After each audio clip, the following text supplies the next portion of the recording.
Push that rock with some math and hyperbolic trig. Let's review circle trig. You should remember this from last year.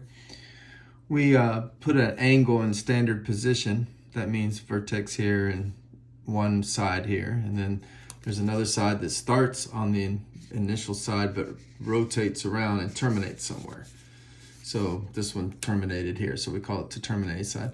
Wherever it terminates, it's going to intersect the circle at some point, x, y. And the circle, you can use any circle, but you can also use a unit circle to simplify things. So it's x squared plus y squared equals 1. That means the radius here is 1.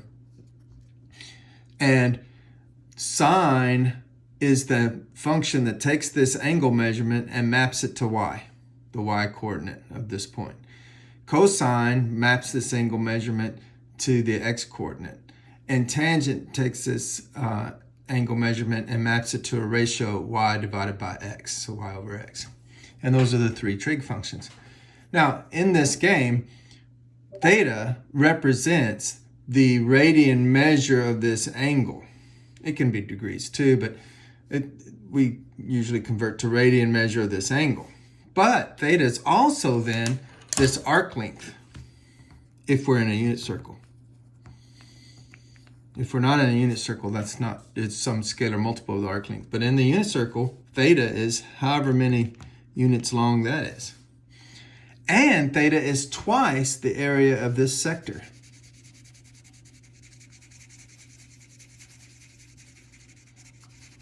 So twice the sector area. How about that? Now, that's in circle trig, and we had a whole class in it. We spent a whole semester learning about circle trig and all its applications and all the identities and all those things. Well, you could take another class and you could spend a whole semester on it, and it would base the definition off the unit hyperbola, and this would be hyperbolic trig. So here the equation for the curve, see it's not a circle anymore, it's a hyperbola, is x squared minus y squared equals 1. Okay, and again you put an angle in standard position, and again it will intersect the hyperbola somewhere along this curve, or maybe that branch if it were wide enough.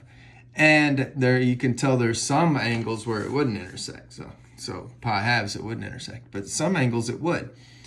So obviously there's some domain restrictions now, but when in this setup, but notice this really cool deal that we have this angle and there's this intersection point. So we can, again, define sine to be the y and cosine to be x and tangent to be y over x.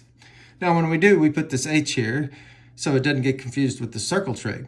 And you read this h as hyperbolic sine of theta is y. Hyperbolic cos of theta is x, and hyperbolic tangent. Or you can say cosh rhymes with posh, and cinch rhymes with pinch. And that's frequently what is said. Cinch of theta is y. Cosh of theta is x. I don't know the pronunciation of hyperbolic tangent. Maybe it's tanch. I don't know. Anyway, now theta, again, is the radian measure of the angle. That's how wide this angle is. But it's also twice this shaded area. How about that? Just like it was on circle trig. Isn't that interesting? I find that fascinating. Now, the really fascinating thing about this, and if I had more time, we might glimpse why this is true, but is that there's an algebraic definition for these functions. And the algebraic definition involves the Euler's function. Look at that. It's just sitting right there. And I've lost my pen. Oh well. Guess I will write in another color. So sinh of theta is e to the theta minus e to the negative theta all over 2. And cosh of theta is e to the theta plus e to the negative theta all over 2. Now, I'll leave it to you to figure out what hyperbolic tangent of theta is.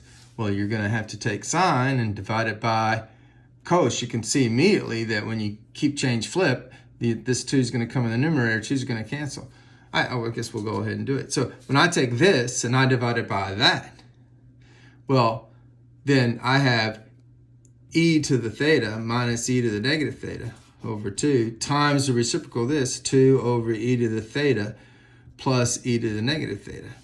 Ah, looky there. So we get e to the theta minus e to the negative theta over e to the theta plus e to the negative theta. Isn't that interesting?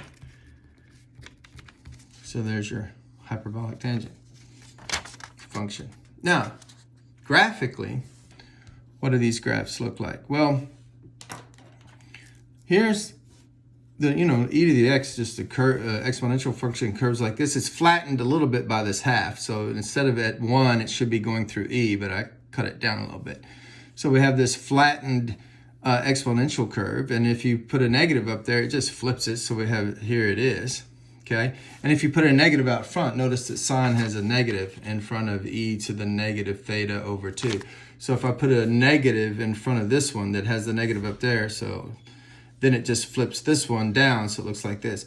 Now, if you add these two, you get cosh, and the curve looks like this. So,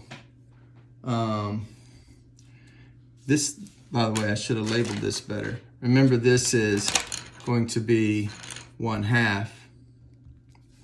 So this is going to come through 1, because 1/2 plus 1/2 will be 1. It'll look something like that. So there is your y equals cosh x. Because this is an x-axis now. I didn't make it a theta axis. Okay, because of these x's. Now what about sinh?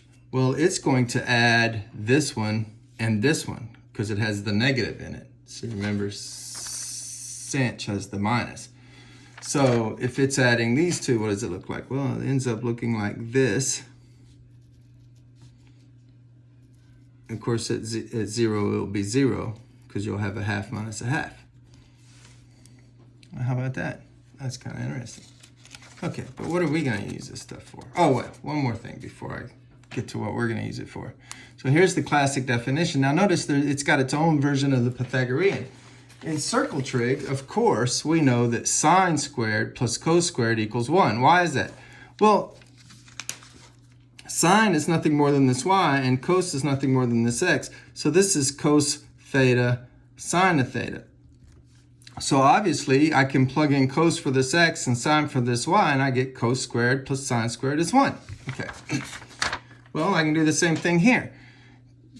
Cosh is defined to be the x, and sinh is defined to be the y, so I can put cosh in for the x, sinh in for the y, and I'll have x squared minus y squared equals 1. So there's your Pythagorean identity for the hyperbolic trig. I'm not sure we should retain the name, but all the books do. They call that the Pythagorean identity for hyperbolic trigonometry, that cosh squared minus sinh squared is 1. Now, we're going to look here and see that if we use the algebraic definition, it works. So the algebraic definition would be e to the x, because, wait, no, I'm using theta. I'm using theta here. E to the theta plus e to the negative theta all over 2 is being squared, minus sinh, which is e to the theta minus e to the negative theta all over 2 being squared. Does that equal 1? Let's find out. Well, if you're squaring, that means you're multiplying by itself. So I have e to the theta plus e to the negative theta times itself up here, all over 2 times 2, which is 4, minus e to the theta minus e to the negative theta times itself, all over 2 times 2 is 4. Now, when I FOIL this out, this first times first, that's going to be e to the theta squared, which is e to the 2 theta. Then I'm going to have e to the theta times that. Well, you add the exponents, you get 0. So, that's e to the 0. This time this, you add the exponents because the bases are the same, and you get another e to the 0. And then this time this, that's going to be e to the negative 2 theta, because you add the exponents. And negative theta plus negative theta is negative 2 theta. Minus, better open up a bracket. And all this is going to be over the common denominator 4. Again, I'll have e to the 2 theta.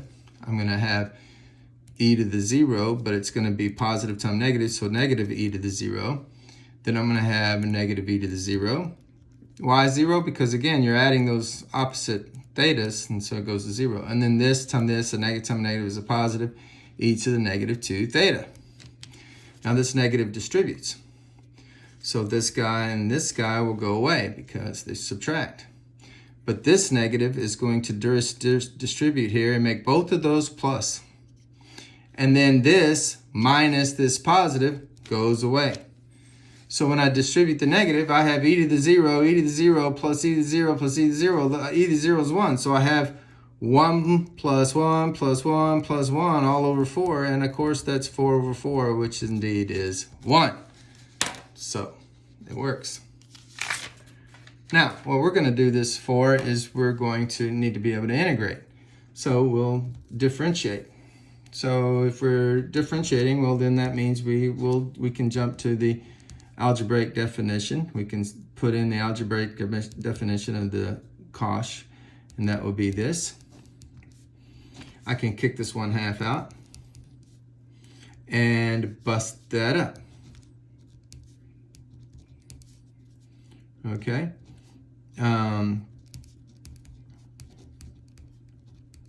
And so we see that we get birth to the mother here. We get e to the theta, and there's 1/2 there.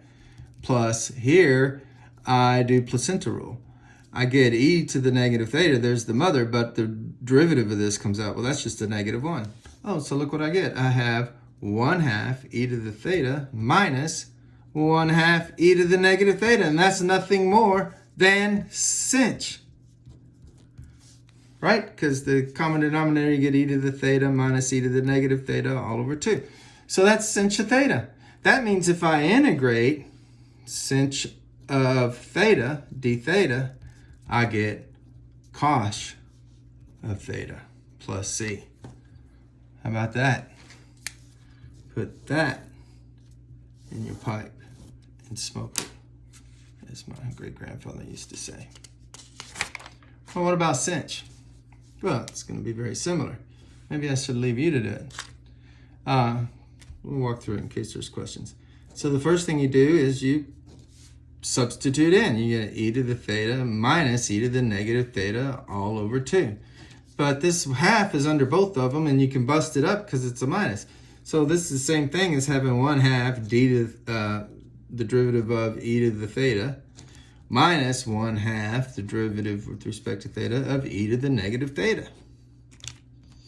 And again, you just give birth to the mother minus give birth to the mother, but the placenta comes out. You get a negative 1 there. That's a times. The double negative gives you the plus. So you have 1/2 e to the theta plus 1/2 e to the negative theta. Also, that's e to the theta plus e to the negative theta over the common denominator 2, and that's cosh of theta, which means that if I integrate cosh of theta, d theta, what do I get?